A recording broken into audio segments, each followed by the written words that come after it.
عنہ کے کنبہ قبیلے کے ساتھ ظالم جسمیوں نے جو ظلم و برکت کا اظہار کیا تھا، انشاءاللہ کچھ باتیں آپ میں گوش گزار کروں گا۔ کسی کہنے والے نے کہا ہے کہ روح بیمار کو دارو شفا دینا ہے، روح بیمار کو دارو شفا دینا ہے، قلب تاریک کو تنویر وفا دینا ہے۔ روح بیمار کو دارو شفا دینا ہے، قلب تاریک کو تنویر وفا دینا ہے، اور سست ہے نبض بشر اس کو ابھارے آؤ، سست ہے نبض بشر اس کو ابھارے آؤ، زیست کو چاشنی آبے بہا دینا ہے۔ کسی عاشق حسین محب اہل بیت نے کہا ہے کہ خالق کی ہر رضا پہ راضی حسین ہے، خالق کی ہر رضا پہ راضی حسین ہے، مجرم ہے یزیدیت تو قاضی حسین ہے۔ خالق کی ہر رضا پہ راضی حسین ہے، مجرم ہے یزیدیت تو قاضی حسین ہے، اور جس کے ایک سجدے نے بچایا ہے دین کو، جس کے ایک سجدے نے بچایا ہے دین کو، دنیا میں ایسا فقط نمازی حسین ہے، دنیا میں ایسا فقط نمازی حسین ہے۔ حضرات، نماز اللہ تعالیٰ کی عبادت ہے، لیکن خانہ کعبہ میں نماز ادا کر لینا بہت آسان ہے، مدینہ منورہ میں مسجد نبوی میں نماز ادا کر لینا بہت آسان ہے، بیت المقدس میں نماز ادا کر لینا بہت آسان ہے، اپنے شہر کی جامع مسجد میں نماز ادا کر لینا بہت آسان ہے، اپنے محلے کی مسجد میں نماز ادا کر لینا بہت آسان ہے، گھر میں نماز پڑھ لینا بہت آسان ہے، لیکن سامنے نوجوان بیٹی کی لاش تڑپ رہی ہو، ایسے میں سجدہ نہ کرنا آسان کام نہیں ہے، بھتیجے کی جوانی لٹ رہی ہو، ایسے میں سجدہ نہ کرنا آسان کام نہیں ہے، بھائی عباس کے بازو کٹ رہے ہوں، ایسے میں نماز ادا کرنا آسان کام نہیں ہے، 6 ماہ کا ننھا سا علی اصغر کے حق پر تیر لگ رہا ہو، ایسے میں نماز ادا کرنا آسان کام نہیں ہے، بھانجے عون و محمد کی لاشیں خاک و خون میں تڑپ رہی ہو، ایسے میں نماز ادا کرنا کوئی آسان کام نہیں ہے، ایسی نماز اگر کسی نے پڑھا ہے، ایسا سجدہ اگر کسی نے کیا ہے تو کربلا کی دھرتی پر میرے حسین نے کربلا کی دھرتی پر میرے امام حسین نے اپنے گھر والوں کو، کنبے قبیلوں کو راہ خدا میں قربان کر دیا، خود بھی 3 دن کے بھوکے پیاسے رہے، 72 زخم آپ کے جسم پر لگے، 3 دن تک نہ تو آپ نے ایک گھونٹ پانی کا پیا، نہ ایک نوالا کھانے کا کھایا، اللہ کے رسول کے دین کی خاطر آپ نے سب کچھ قربان کر دیا۔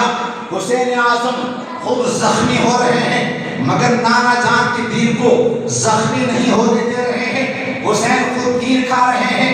دین کو تیر نہیں کھانے دے رہے ہیں، حسین اعظم خود زخموں سے چور چور ہو رہے ہیں، مگر نانا جان کی شکل پر آنچ نہیں آنے دے رہے ہیں۔ حسین اعظم نے کربلا کی دھرتی پر بھوکے پیاسے سرے نیاز کو رب کی بارگاہ میں جھکا دیا،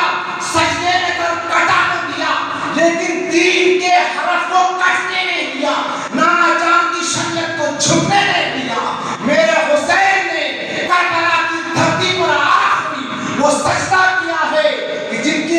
یدوں کی چاشنی ان کی تاب بنائی رہتی دنیا تک رہے گی۔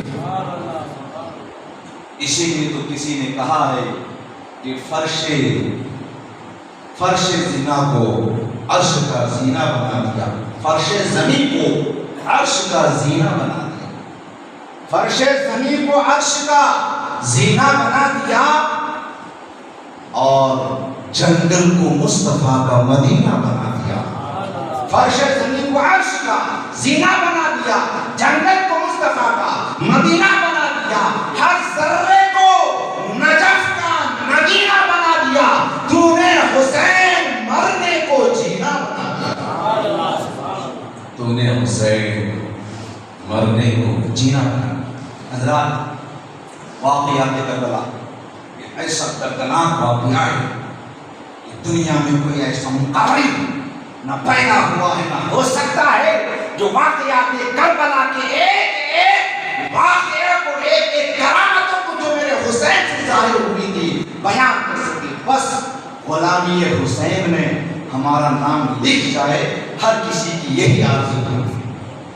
حضرات، ظالم یزیدیوں نے کربلا کی دھرتی پر میرے حسین اعظم رضی اللہ تعالی عنہ کو شہید کر دیا۔ میرے امام بھوکے پیاسے شہید ہو گئے۔ شہادت کے بعد ان یزیدی غلوں نے کربلا کی دھرتی پر ظلم و بربریت کا ایسا طوفان مچایا، ایسے ظلم و ستم کے پہاڑ توڑے کہ شیطان بھی شرما جائے۔ اللہ اکبر، جو بھی خواتین تھی، اہل بیت اطہار تھی، ان کا دن تو رو رو کے گزرا۔ جب رات آئی ہے تو کربلا کے میدان میں ہر طرف وحشت ہی وحشت ہے، ہر طرف سناٹا ہی سناٹا ہے، اور خوفناک جانوروں کی چنگاڑیاں بچوں کو اور لڑا رہے تھے۔ حضرات، یہ ایک طرف یہ غم ہے، دوسری طرف مامتا کے جلتے ہوئے دیے نگاہوں کے سامنے بجھ چکے تھے، آخری سہارا لٹ چکا تھا۔ اللہ اکبر، بچی سکینہ ظالموں کے تماچا کھائے ہوئے اپنی یتیموں پر آنسو بہا رہی تھی، اپنی یتیمی پر گریہ وزاری کر رہی تھی۔ مولا علی کی شہزادیاں حضرت زینب، حضرت ام کلثوم رضی اللہ تعالی عنہما اپنی بے بسی پر رو رہی تھی، آنسو بہا رہی تھی۔ حضرات، غم کی شام، غم کی رات کتنی خطرناک ہوتی ہے، ذرا ان سے پوچھو کہ جن کی گود کل تک ہری بھری تھی، جن کے بھائی کل تک زندہ تھے، جن کے بھتیجے کل تک زندہ تھے، جن کی لاڈلے کل تک زندہ تھے، لیکن آج دیکھتے دیکھتے ظالموں نے فاطمہ کے چمن کو اجاڑ ڈالا، ایک ایک کر کے چمن مصطفیٰ کے پھولوں کو مسل ڈالا۔ اللہ اکبر کبیرہ۔ حضرات، کربلا کی دھرتی پر ایک طرف ہوا کی سنسنی، جھونکوں کی سرسراہٹ ہے، درندوں کی خطرناک آوازیں ہیں، اور پھر اجڑی ہوئی گود ہے، کھلے ہوئے سر ہے، بغیر شامیانے کے اہل بیت اطہار نے کربلا کی دھرتی پر رات گزارے ہیں۔ ان تمام مصیبتوں کے باوجود بھی سیدہ زینب رضی اللہ تعالی عنہا کی ذات ہے جو بالکل پہاڑ کی چٹانوں کی طرح سے آپ یزید کی فوج کے سامنے آپ ڈٹ کر کھڑی ہوئی ہیں۔ وہی ذمہ داری جو میرے امام نبھا رہے تھے اب سیدہ زینب نبھا رہی ہیں۔ اب جب ضرورت پڑتی ہے کردار حسین کو اپنانے کی، سیدہ زینب کبھی حسین بن جاتی ہے۔ جب ضرورت پڑتی ہے سیدہ فاطمہ کے کردار کو ادا کرنے کی تو سیدہ زینب کبھی فاطمہ بن جاتی ہے۔ اسی لیے تو کسی نے کہا ہے کبھی حسین، کبھی فاطمہ، کبھی زینب، کبھی حسین، کبھی فاطمہ، کبھی زینب، جہاں پہ جیسی ضرورت ہوئی بن گئی زینب، جہاں پہ جیسی ضرورت ہوئی بن گئی زینب۔ حضرات، وہ ذمہ داری جو میرے امام کی کاندھے پر تھی، میرے امام کی شہادت کے بعد اس ذمہ داری کا بیڑا سیدہ زینب نے اپنے کاندھے پر لے لیا ہے۔ اللہ اکبر، رات کا سناٹا ہے، رات کے سناٹے میں سیدہ زینب اپنے ہاتھ میں ٹوٹا ہوا خنجر لے کر کے آپ پہرا دینے لگی ہیں۔ اسی درمیان آپ کے کان میں کسی کی سسکنے کی آواز آتی ہے، کسی کی بلکنے کی آواز آتی ہے، کسی کی گریہ زاری کی آواز آتی ہے۔ سیدہ زینب جب اس آواز کی طرف لپکتی ہے، آگے بڑھتی ہے، تو آپ کیا دیکھتی ہیں؟ بچی سکینہ سکینہ ہے جو ایک لاش کے اوپر پڑی ہوئی گریہ وزاری کر رہی ہے، آب وزاری کر رہی ہے، رو رہی ہے، آنسو بہا رہی ہے۔ سیدہ زینب رضی اللہ تعالی عنہا بچی سکینہ کو اپنے گود میں اٹھاتی ہے، لاڈ پیار فرماتی ہے اور پھر ارشاد فرماتی ہے، اے بچی بیٹی سکینہ یہ تو بتا تم کس کی لاش پہ رو کر پڑھ کر رو رہی تھی، کن کی لاش ہے؟ تو بچی سکینہ نے عرض کیا تھا پھوپھی جان یہ میرے ابا حضور کی لاش ہے، یہ میرے ابا جان کی لاش ہے۔ سیدہ زینب نے ارشاد فرمایا بچی سکینہ یہ تو بتا تجھے کیسے معلوم، تجھے کیسے پتا کہ یہ تیرے ابا حضور کی لاش ہے؟ تو بچی سکینہ نے عرض کیا تھا پھوپھی جان معاملہ یہ ہے جب میں رو رہی تھی، میں فریاد کر رہی تھی، میں کہہ رہی تھی ابا جان آپ کہاں چلے گئے، ابا جان آپ کہاں ہے کہ آپ کے سینے کے اوپر سوئے بغیر سکینہ کو نیند نہیں آتی، ابا جان آپ کہاں ہیں؟ تو پھوپھی جان مجھے اسی لاش سے آواز آئی تھی کہ بچی سکینہ ادھر آؤ، میں ادھر ہی ہوں۔ پھوپھی جان تب میں سمجھ گئی کہ میرے ابا حضور ہی کی لاش ہے۔ اللہ اکبر کبیرہ۔ رات ادھر یزیدی فوج یزیدی خیموں میں شادیانے بج رہے تھے، ادھر جو ہے فتح و نصرت کی جو ہے خوشی منایا جا رہا تھا، جشن منایا جا رہا تھا، ٹھنڈے پانی اور لذیذ کھانا کھایا جا رہا تھا۔ ادھر آل نبی بھوکے ہیں، پیاسے ہیں، کھانے کے لیے کھانا نہیں ہے، پینے کے لیے پانی نہیں ہے، بے یار مددگار ہیں۔ کسی نے ابن سعد سے کہا اور ابن سعد حسین تو شہید ہو گئے، ان کے ساتھ جو ان کے بال بچے ہیں، مستورات ہیں، خواتین ہیں، بچیاں ہیں، 3 دن کے بھوکے پیاسے ہیں، کہیں وہ بھوک سے ہلاک نہ ہو جائیں، تباہ و برباد نہ ہو جائیں، کہیں وہ مر نہ جائیں، دنیا چھوڑ کر نہ چلے جائیں، کہیں وہ تباہ و برباد نہ ہو جائے، ہلاک نہ ہو جائے۔ اور ابن سعد کچھ پانی کچھ کھانا ادھر بھی بھجوا دیا جائے۔ چنانچہ اس کام کے لیے حر کی بیوی کو تیار کیا گیا۔ حر کی بیوی رات کے سناٹے میں ایک مشکیزہ پانی کا لے کر کے تھوڑا سا کھانا لے کر کے سیدہ زینب کے خیمے کی طرف بڑھتی ہے۔ سیدہ زینب نے دیکھا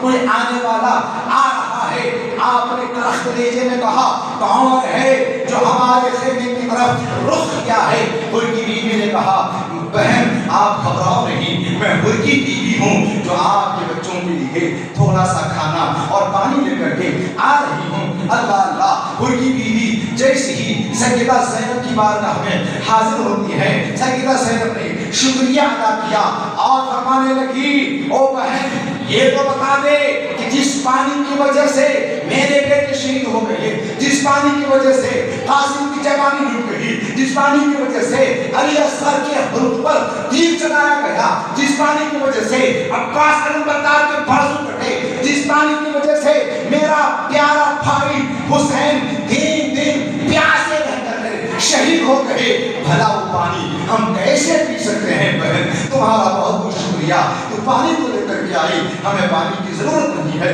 آپ پانی لے کر کے واپس چلے جائیے۔ چنانچہ حر کی بیوی نے بہت منت کیا، سماجت کیا، منت و سماجت کے بعد تھوڑا سا پانی سیدہ زینب رضی اللہ تعالی عنہا لے لیتی ہیں اور پھر ایک کٹورے میں پانی ڈالتی ہیں اور بچی سکینہ کو اٹھاتی ہیں، بیٹی سکینہ لو پانی آ گیا ہے، پانی پی لو۔ بچی سکینہ نے جیسے ہی پانی کا نام سنا ہے تڑپ گئی ہے، مسر گئی ہے، نیند سے بیدار ہو گئی، اٹھ کے بیٹھ گئی اور پھر کہنے لگی ننھی زبان سے پھوپھی جان کیا میرے چچا عباس علمبردار پانی لے کر کے آئے؟ کیا وہ دریا فرات سے آ گئے؟ اللہ اکبر۔ سیدہ زینب نے کہا تھا نہیں بیٹی وہ تو دریا ہی پر سو رہے ہیں، ان کی بیوی پانی لے کر کے آئی تھی، یہ پانی اسی کا دیا ہوا ہے۔ اللہ اللہ، بچی سکینہ پھر اپنی پھوپھی جان کے چہرے کی طرف دیکھتی ہے اور پھر عرض کرتی ہے پھوپھی جان کیا آپ نے پانی پی لیا؟ اللہ اللہ، سیدہ زینب عرض کرتی ہے فرماتی بیٹی سکینہ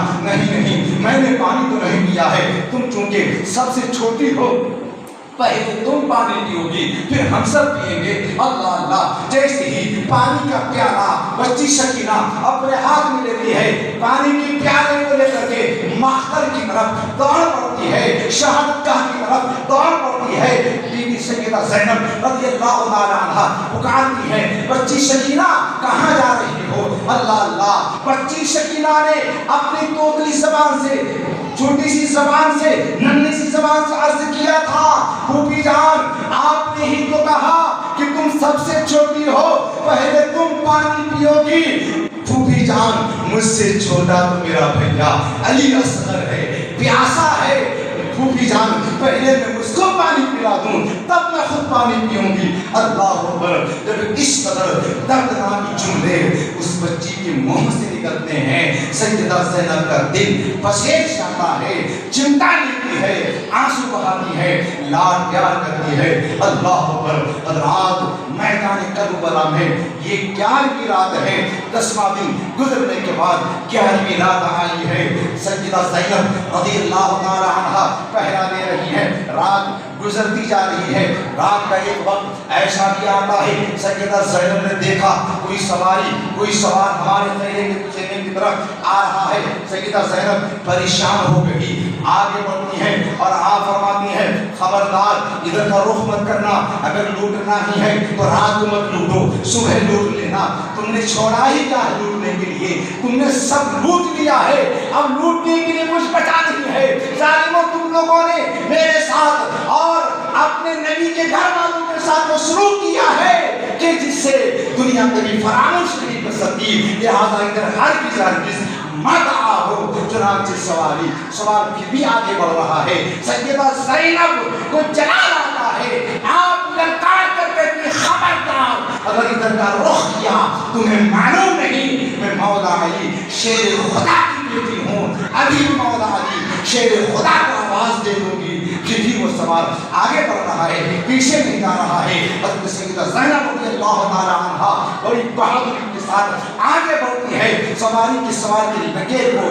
لگام کو پکڑتی ہے اور فرماتی ہے خبردار اگر آپ نے ایک قدم بھی آگے بڑھایا ہے آنے والا نقاب پوشا نقاب ڈالے ہوئے تھا جب نقاب کو چہرے سے ہٹاتے ہیں فرماتے ہیں بیٹی زینب تو نے مجھے پہچانا نہیں دیکھا تو ان کو اور نہیں مولا علی شیر خدا تھے مولا علی شیر خدا کو دیکھا اللہ بے ساختہ روحی باپ سے چمٹ گئی عرض کرنے لگی ابا حضور بہت دیر ہو گئی ابا حضور ہم تو لٹ گئے ابا حضور جب مسلم کی شہادت ہوئی تب آپ نہیں آئے جب ان کے بچوں کی شہادت ہوئی تب آپ نہیں آئے جب آنا محمد شہید ہوئے تب آپ نہیں آئے جب عباس کے بازو کٹ رہے تھے تب آپ نہیں آئے جب قاسم کی جوانی لٹ رہی تھی تب آپ نہیں آئے جب علی اکبر کا جوانہ جو ہے خاک و خون پر تڑپ رہا تھا تب آپ نہیں آئے جب میرے بھیا میرے بھائی کے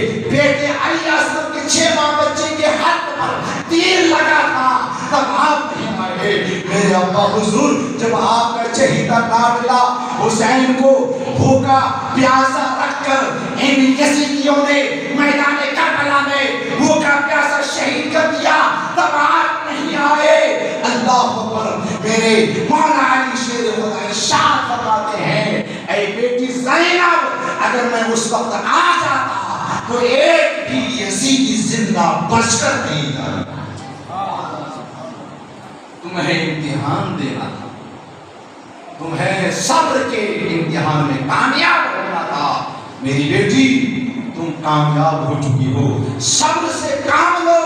تمہارا تعلق صابرین کے گھرانے سے ہے تمہارا تعلق نبی کے گھرانے سے ہے اسی لیے تو کسی نے کہا ہے کہ اس راز سے واقف ہے زمانے والے اس راز سے واقف ہیں زمانے والے زندہ ہیں محمد کے گھرانے والے زندہ ہیں محمد کے گھرانے والے اور مٹ گئے مٹتے ہیں مٹ جائیں گے شبیر تیرا نام مٹانے ادھر 11ویں کا دن شروع ہوتا ہے ظالم یزیدی غنڈے اپنے ہاتھ میں رسیاں ہتھکڑیاں بیڑیاں لے کر کے آتا ہے اور آنے کے بعد اہل بیت اطہار کو قیدی بنا لیا جاتا ہے قیدی بنا لیا گیا اور ابن سعد کا حکم تھا کہ جتنے بھی وہاں پر حسین کے خمبے کے حسین کے جو چاہنے والے شہید ہوئے ہیں ان کے سروں کو ان کے جسم سے الگ کر دیا جائے شہیدوں کے سروں کو کاٹ لیا جائے اور ابن سعد کے حکم پر عمل کیا گیا اور شہیدوں کے سروں کو ان کے جسم سے الگ کاٹا گیا اور سروں کا بٹوارا ہوا اور میرے امام کا سر خولی ابن یزید نے دیا اور یہ بھی حکم آیا تھا کہ زین العابدین کو بھی جو ہے اریسٹ کیا جائے، گرفتار کیا جائے۔ اس وقت امام زین العابدین رضی اللہ تعالیٰ عنہ کی پوزیشن اور آپ کی طبیعت اس قدر خراب تھی کہ بخار سے آپ کا جسم تپ رہا تھا، بخار اس قدر شدت کی تھی، اس کے باوجود بھی ان یزیدیوں نے آپ کے ہاتھ میں ہتھکڑیاں لگا دیا اور آپ کے پاؤں میں بیڑیاں ڈال دیا، گلے میں خاردار طاق ڈال دیا اور اہل بیت حرم کا جو سواری تھی اس کی نکیل حضرت امام زین العابدین کے حوالے کر دیا اور رات سارے لوگ سوار ہو گئے، لیکن سیدہ زینب رضی اللہ تعالیٰ عنہ ابھی سوار نہیں ہوئی ہیں۔ بچی سکینہ کو اونٹوں کی ننگی پیٹھ پر رسی کے ذریعے سے سختی کے ساتھ باندھ دیا گیا۔ سیدہ زینب نے دیکھا سب سوار ہو گئے، سیدہ زینب نے ایک نظر شہادگاہ کی طرف دوڑائی، مقتل کی طرف دوڑائی، وہاں پر بے گور و کفن لاشیں پڑی ہوئی تھی۔ جب سیدہ زینب رضی اللہ تعالی عنہا کی نظر اپنے بھائی جان امام حسین کی لاش پر پڑتی ہے، دوڑ کر جاتی ہے اور حسین کے جسم پر گر جاتی ہے اور کہتی ہے بھیا جان اٹھیے اور مجھے سہارا دیجیے، یہ دیکھیے ظالموں نے میرے ساتھ کیا حرکت کیا۔ بھیا جان جب آپ مدینہ شریف سے مجھے لے کر چلے تھے کس قدر پردوں کا اہتمام تھا، بھیا جان آج میں کس طرح سے جا رہی ہوں، مجھے سہارا دیجیے۔ اللہ اللہ، سیدہ زینب رضی اللہ تعالیٰ عنہ کے جملے اس قدر دردناک تھے، سیدہ زینب رضی اللہ تعالیٰ عنہ نے جو جملے ادا کیے تھے اس قدر پرسوز تھے۔ بتاتے ہیں علماء کرام ان جملوں کو سن کر میرے حسین کے جسم پر حرکت آتی ہے، جسم ہلتا ہے اور جسم سے آواز آتی ہے بہن زینب صبر سے کام لو اور یاد رکھنا میرا جسم اگرچہ یہی رہے گا لیکن میرا سر شہر پر شہر تمہاری نگرانی کرتا ہوا تمہارے ساتھ جائے گا۔ اللہ چنانچہ یہ لٹا ہوا قافلہ 11ویں محرم کو کربلا سے کوفہ کے لیے روانہ ہوتا ہے۔ سب سے آگے تمام شہیدوں کے سردار حضرت امام حسین رضی اللہ تعالیٰ عنہ کا سر اقدس نیزے پر ہے۔ قافلہ روانہ ہو چکا ہے، جاتے جاتے اچانک ایک جگہ قافلہ رک جاتا ہے۔ وجہ اس کی یہ ہے کہ جس نیزے پر میرے حسین کا سر تھا وہ نیزہ زمین میں گڑ جاتا ہے، دھنس جاتا ہے۔ یزیدی بہت کوشش کرتے ہیں اس نیزے کو زمین سے نکالا جائے، قافلے کو آگے بڑھایا جائے، لیکن سب کی کوششیں ناکام ہو گئیں۔ جب یزیدیوں کے سپہ سالار شمر کو اس بات کی خبر ہوتی ہے، شمر سیدھے حضرت امام زین العابدین کی بارگاہ میں حاضر ہوتا ہے اور کہتا ہے اے زین العابدین تجھے خوب پتا ہے کہ تیرے ابا حضور کیوں رک گئے ہیں، آگے کیوں نہیں بڑھ رہے ہیں، لہٰذا جا کر کے اپنے ابا سے کہہ دو کہ ابا جان آگے بڑھیے، اگر آگے نہیں بڑھے تو ہم تم پر اور ظلم کریں گے۔ اے زین العابدین اتنا چاہ کر کے کہہ دو اگر تمہارے ابا آگے نہیں بڑھے تو ہم تم پر اور ظلم کریں گے، تمہیں اور ستائیں گے۔ امام زین العابدین رضی اللہ تعالیٰ عنہ اپنے ابا حضور کی بارگاہ میں حاضر ہوتے ہیں، سر امام حسین کی بارگاہ میں دستہ بستہ عرض کرتے ہیں ابا حضور کیوں رک گئے، آپ کیوں آگے نہیں بڑھ رہے ہیں؟ اللہ اکبر۔ فرماتے امام زین العابدین ابا حضور اگر آپ آگے نہیں بڑھے تو یہ ظالم ہم پر اور ظلم کریں گے، ہم اور ستائے جائیں گے، ہم اور تڑپائے جائیں گے۔ سر حسین سے آواز آتی ہے بیٹا زین العابدین میں کیسے آگے بڑھ سکتا ہوں، چونکہ جس اونٹ پر میری بچی سکینہ سوار تھی رات کے سناٹے میں میری بچی سکینہ اونٹ کی پیٹھ سے نیچے گر گئی ہے، ظالموں نے اتنے گوڑے برسائے، میری بیٹی گر چکی ہے، جب تک میری بیٹی قافلہ میں واپس نہیں آئے گی تب تک میں آگے نہیں جا سکتا۔ اللہ اکبر۔ سیدہ زینب نے جب اتنا سنا سواری نیچے اتری، جدھر سے قافلہ آیا تھا ادھر ہی روانہ ہوتی ہے اور سیدہ زینب حضرت سکینہ کو تلاش میں وہی ہوتی ہے. رات کا سناٹا ہے, رات کے سناٹے میں آواز لگاتی ہے, میری بچی سکینہ تم کہاں ہو؟ کبھی دائیں دیکھتی ہے, کبھی بائیں دیکھتی ہے. اللہ اکبر, جنگل سناٹا جنگل ہے, ایسے جنگل میں سیدہ زینب سوچتی ہے اگر میری بچی سکینہ کو درندوں نے نقصان پہنچایا تو بھیا حسین کو میں کیا جواب دوں گی. اسی طریقے سے تلاش کرتی ہوئے جب آپ آگے بڑھتی ہیں, ایک معظمہ, ایک ظریفہ خاتون پر آپ کی نظر پڑتی ہے, نقاب ڈالے ہوئے ہے. آپ وہاں پہنچتی ہے اور عرض کرتی ہے کیا آپ نے کسی بچی کو ادھر دیکھا تھا؟ اللہ اکبر, جب اس ضعیفہ نے آنچل کو ہٹایا ہے تو سیدہ سکینہ اسی ضعیفہ کی گود میں تھی, ان کی زلفوں کو سنوار رہی تھی, ان کو لاڈ کر رہی تھی. سیدہ زینب فرماتی ہے اے مقدس خاتون, آپ کون ہے کہ حسین کی بیٹی سے آپ اتنا پیار کرتی ہیں؟ حسین کی بیٹی سکینہ, بچی سکینہ کو ظالم یزیدیوں نے سبوں نے تماچے مارے, گوڑے برسائے, تازیانے برسائے, کسی کو رحم نہیں آیا. آپ کو اتنا رحم آ رہا ہے, آپ کون ہے؟ جب نقاب ہٹایا اس ضعیفہ نے تو وہ کوئی اور نہیں تھی, سیدہ فاطمہ زہرا رضی اللہ تعالی عنہا کی سیدہ زینب نے جب اپنی ماں کو دیکھا, لپٹ گئی, بے ساختہ رونے لگی, ماں ہم لٹ گئے, ہم کٹ گئے, ہمارا گھر گنبد قبیلہ لٹ گیا. اللہ اکبر, اس طریقے سے یہ کربلا کا لٹا ہوا قافلہ رفتہ رفتہ میدان کربلا سے کوفہ کے لیے روانہ ہو چکا ہے. کوفہ کے باہر قافلے کو روک دیا گیا. ابن زیاد نے اعلان کر دیا کوفے کو سجایا جائے, ہر طرف ناکہ بندی کر دیا. اس کے بعد جب سر امام ابن زیاد کے پاس پہنچتا ہے, میرے امام کا سر ایک کشت پر رکھ کر کے جب ابن زیاد کے سامنے میرے امام کا سر گیا تو اس وقت ابن زیاد کے ہاتھ میں ایک چھڑی تھی. اس چھڑی سے ابن زیاد نے میرے حسین کے سر کو مارنا شروع کیا, دانتوں کو ٹچ کرنا شروع کیا, بدتمیزی کرنا شروع کیا. اسی درباری میں سے ایک صحابی تھے, رسول کا چاہنے والا, اہل بیت اطہار سے محبت کرنے والا, جس کا نام حضرت زید بن ارقم آتا ہے. اس صحابی رسول کو گوارا نہیں ہوا, برداشت نہیں ہوا. اس صحابی رسول نے سخت لہجے میں غیظ و غضب میں فرمایا او ظالم ابن زیاد, اپنی چھڑی کو ہٹا لے, تو کیسی کیسی حرکتیں کر رہا ہے. او ظالم, قسم ہے وحدہ لا شریک کی, جن ہونٹوں کو تو مار رہا ہے, جن دانتوں پر تو جو ہے چھڑی لگا رہا ہے, قسم ہے رب ذوالجلال کی, میں نے اپنی آنکھوں سے دیکھا ہے کہ میں نے حضور صلی اللہ علیہ وسلم نے بارہا ان ہونٹوں کو چوما ہے, ان دانتوں کو بوسا دیا ہے. اللہ اکبر. ابن زیاد نے کہا اے استاد, اگر تو بڈھا نہ ہوتا تو میں تجھے اسی وقت قتل کر دیتا. اور روتے ہوئے وہاں سے نکل گئے. ابن زیاد نے کہا تجھے خدا خوب رولا ہے. اور صحابی رسول نے کہا اے کوفے والو, تم پر افسوس ہے کہ تم نے نماز رسول کو قتل کر دیا, اور تم پر جو حاکم مسلط ہوا ہے وہ ظالم ہے,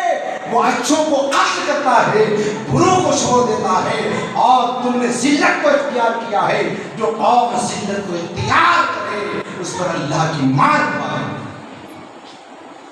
حضرات, واقعی کربلا انشاءاللہ کیونکہ وقت ہوا جا رہا ہے, آگے اس کا بیان میں کنٹینیو کروں گا انشاءاللہ. تو میں عرض کرنا یہ چاہوں گا کہ ان واقعات سے محترم حاضرین ہمیں یہ درس عبرت ملتا ہے, یہ نصیحت ملتی ہے. صرف واقعہ سنانا یا سننا مقصود نہیں ہونا چاہیے, بلکہ واقعات کے ذریعے سے ہمیں کیا فکر ملی, ہمیں کیا درس ملا, اس فکر کو اپنی فکر میں شامل کرنا چاہیے. وہ فکر یہی ہے کہ حق و باطل کا جب بھی معاملہ آ جائے تب ایک مومن کے لیے یہی زیبا ہے کہ وہ ہمیشہ حق کی بات کرے, حق کی طرفداری کرے, اور شریعت کے معاملے میں چاہے کتنی ہی دشواریوں کا سامنا کیوں نہ کر جائے، شریعت پر آنچ نہیں آنے دیا جائے، اور ایسے وقت میں میرے حسین کے کردار کو یاد کرتے ہوئے ہر آنے والی پریشانی کو، ہر بلا کو ہنسی اور خوشی کے ساتھ جھیلتے ہوئے کردار حسین کو اپنا کر دنیا والوں کو یہ پیغام محبت دینا چاہیے کہ دنیا والوں تم کبھی بھی حسینیوں کو مٹا نہیں سکتے، کیونکہ حسین اعظم اس ذات کا نام ہے کہ جو دنیا سے بظاہر چلے تو گئے ہیں لیکن آج بھی ہر ایمان والوں کے دلوں پر میرے حسین حکومت کرتے ہوئے نظر آ رہے ہیں۔ اللہ تبارک و تعالی ہم سبوں کو سچا حسینی بنا کر اس دنیا میں زندگی گزارنے کی توفیق عطا فرمائے، حسینی کردار کو اپنانے کی توفیق عطا فرمائے۔ وآخر دعوانا الحمدللہ رب العالمین، استغفر اللہ ربی من کل ذنب و خطیئۃ و